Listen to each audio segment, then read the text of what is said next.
मुनेड़ो भरिसां ॻोठ दीन मोहम्मद लगारी में लगारी बिरादरी जे घरनि ते पुलिस ऐं फुल बिरादरी जे माण्हुनि जी चढ़ाई में चादर चौधी वारे जे तक़दुस पामाल करण ख़िलाफ़ एहतजाज। उन मौक़े ते मीडिया सां ॻाल्हाईंदे ज़ुल्फ़कार लगारी चयो त तक़रीबन महीनो कुझु ॾींहं अॻु मूं पुल वासण नारी तहमीना सां हैदराबाद जी अदालत में प्यार जो परिणो कयो हो। उन खां पोइ नारी जा माइट मुंहिंजे ख़ानदान ऐं मुंहिंजी जान जा वेरी बणिजी विया। हाणे कुझु ॾींहं पहिरियां मुंहिंजी ज़ाल तहमीना जे माइटनि सां मुंहिंजो ठाह थियो हो।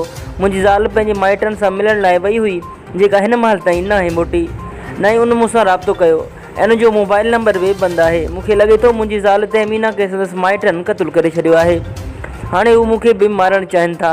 राति देरि सां असांजे घरनि ते फुल पुलिस जे एहलकारनि शफ़ी मोहम्मद सां गॾु फुल बिरादरी जे इनायत फुल गफ़ूर जुमन अयूब बचल हमीदुल्ला मुस्तफ़ा साले सईद अहमद सैफुल्ला ऐं ॿियनि चढ़ाई करे चादर चौधी वारी जो तक़दुस पैमाल कंदे असांजे घरनि में मौजूदु औरतुनि मासूम ॿारनि ते तशदुद करे भंजरा करे घर में पयल 5 लख नक़द सोन कुर्बानी जा 2 छेला काहे विया।